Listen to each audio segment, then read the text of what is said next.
அனைவருக்கும் வணக்கம். இன்றைக்கி வந்து ஃபாரெக்ஸ் அவேர்னஸ் ட்ரைனிங் கிளாஸில் என்ன சாப்டர் நம்ம பார்க்க போகிறோம் அப்படின்னா, எப்படி நம்ம ட்ரேடிங் கரன்சி பேர் வந்து செலக்ட் பண்ணுறது. இப்போ பார்த்தீங்கன்னா மார்க்கெட்டில் வந்து டெக்னிக்கல் அண்ட் ஃபண்டமெண்டல் இந்த விஷயங்களை யூஸ் பண்ணி தான் நம்ம ட்ரேட் பண்ணிகிட்ருக்கோம். ஸோ டெக்னிக்கல் அப்படின்றது வந்து கேண்டல்ஸ்டிக் சார்ட்டை பொறுத்த வரைக்கும் எல்லா கரன்சி பேருக்குமே காமன்.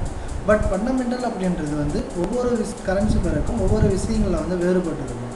ஸோ இன்றைக்கி வந்து நம்ம என்னென்ன பார்க்க போகிறோம்னா, ஃபண்டமெண்டலாக சில விஷயங்கள் எப்படி நம்ம கரன்சி பேரை செலக்ட் பண்ணுறது, ஸோ அந்த கரன்சி பேர் செலக்ட் பண்ணி எதை பேஸ் பண்ணி எதை கம்பேர் பண்ணி நம்ம ட்ரேட் பண்ண போகிறோம். ஸோ இந்த விஷயங்கள் தான் நம்ம பார்க்க போகிறோம்.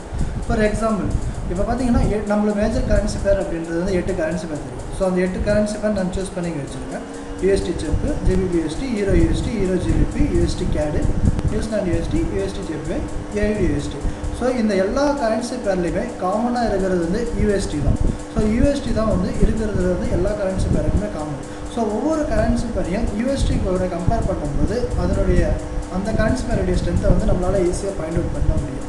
ஸோ அது எப்படி அப்படின்றது நான் இப்போ உங்களுக்கு எக்ஸ்பிளைன் பண்ணுறேன். ஸோ பேசிக்கலாக எக்ஸாம்பிளாக ஒரு கரன்சி பேர் நம்ம ட்ரேட் பண்ணுறதுக்கு இப்போ சூஸ் பண்ணுறோம். ஃபார் எக்ஸாம்பிள் வந்து Euro GBP சூஸ் பண்ணிக்கலாம். ஸோ இதுதான் Euro GBP. ஸோ இந்த கரன்சி பேரில் டெக்னிக்கலாக நம்ம யூஸ் பண்ணி பையா ஒரு செல்லாக நம்ம சொல்லுவோம். ஃபண்டமெண்டலாக சில பேர் அதுவும் யூஸ் பண்ணி பையார் செல்லாக நம்ம சொல்லுவோம். ஸோ அப்பார்ட் ஃப்ரம் இந்த விஷயங்கள் இல்லாமல் எப்படி இதை ட்ரேட் பண்ணணும், எப்படி இந்த கரன்சி பேரை நம்ம செலக்ட் பண்ணணும், ஸோ இந்த கரன்சி பேர் செலக்ட் பண்ணுறதுக்கு முன்னாடி என்னென்ன விஷயங்கள் நம்ம பார்க்கணும் அப்படின்ற சில விஷயங்கள் இருக்குது.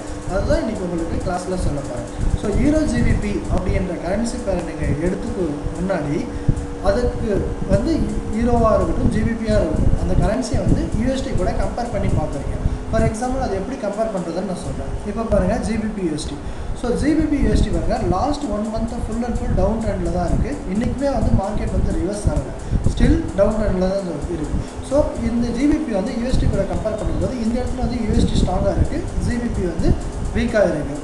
அதே Euro USD எடுத்துக்காங்க பார்த்தீங்கன்னா லாஸ்ட்டு ஒரு 1 மந்த்து கம்ப்ளீட்டாக பை ஆகிருக்கு. ஸோ பை ஆகிருக்கும்போது இந்த வந்து Euro USD கூட கம்பேர் பண்ணும்போது ஈரோ வந்து ஸ்ட்ராங்கு, USD வந்து வீக் ஆகிருக்கு. ஸோ லாஸ்ட் ஒரு 10 டேஸ் பாருங்கள் டவுன் ஆகிட்டுருக்கு மார்க்கெட். இப்போ பார்த்தீங்கன்னா ஈரோ வந்து ரிவர்ஸ் ஆகிட்டுருக்கு, வீக் ஆகிட்டுருக்கு. ஈரோ USD வந்து ஸ்ட்ராங் ஆகிட்டுருக்கு. ஸோ இப்போ இந்த 2 கரன்சி பேர்லையும் எப்படி கம்பேர் பண்ணி இந்த Euro GBPயில் நம்ம ட்ரேட் பண்ணுறோம். ஸோ இந்த விஷயங்கள் வந்து பாருங்கள் எப்படின்றது நான் சொல்கிறேன். ஸோ இப்போ Euro GBP என்ன ஆகிட்டுருக்கு, கண்டினியூஸாக மார்க்கெட் வந்து பை தான் ஆகிட்டுருக்கு.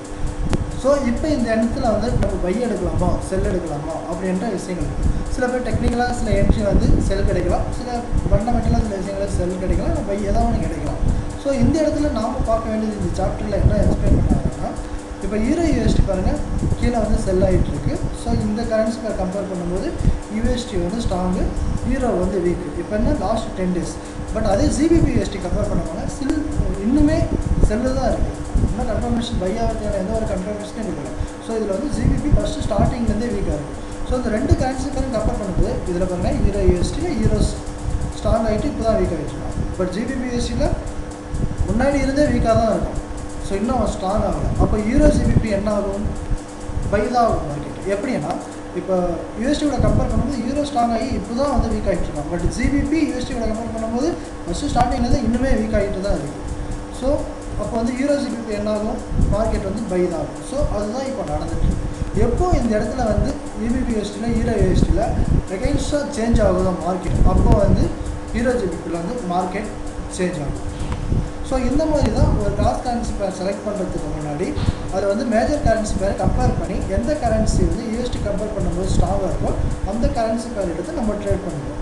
ஸோ இவ்வளோ தான் விஷயம். இப்போ இது வந்து பார்த்திங்கன்னா Euro GBP. ஃபார் எக்ஸாம்பிள் அது ஏதாவது ஒரு கரன்சி பேர் நீங்கள் ட்ரேட் பண்ணுறீங்க அப்படின்னு வச்சுக்கோங்க. ஃபார் எக்ஸாம்பிள் Euro JPY எடுத்துக்கோங்க. ஸோ Euro JPY நம்ம எடுத்துக்கலாம். ஸோ Euro JPY பாருங்கள்,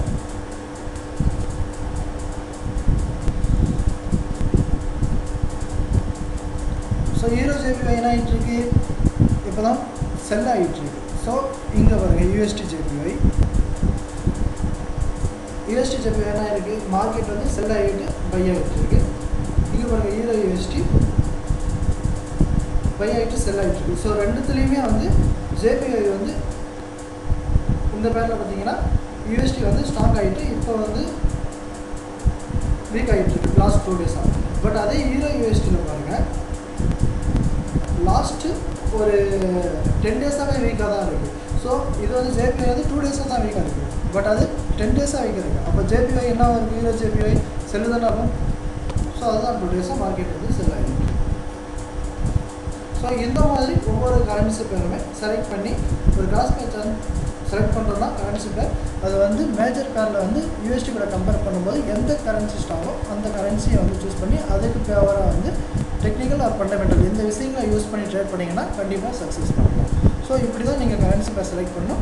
கரன்சி பேர் செலக்ட் பண்ணிவிட்டு ஃபண்டமெண்டலாக ஃபஸ்ட்டு வந்து மார்க்கெட்டே பார்க்காம ஃபண்டமெண்டலாக இந்த விஷயங்கள் வந்து மொத்த 2 கம்பேர் பேரை பார்த்துட்டு நீங்கள் பண்ணிக்கிட்டீங்கன்னா அடுத்து நீங்கள் டெக்னிக்கலாக கிடைக்கும் போது பாசிட்டிவ் என்ட்ரி கிடைக்குது அப்படின்னும் போது நீங்கள் தைரியமாக இருக்கலாம். ஃபார் எக்ஸாம்பிள் இங்கே பாருங்கள் ட்ரெண்ட் லைனில் ஒரு நல்ல ட்ரெண்ட் லைன் கிடச்சிருக்கு. ஸோ இந்த மார்க்கெட் செல் ஆகிட்டு இருக்கு. ஸோ செல்.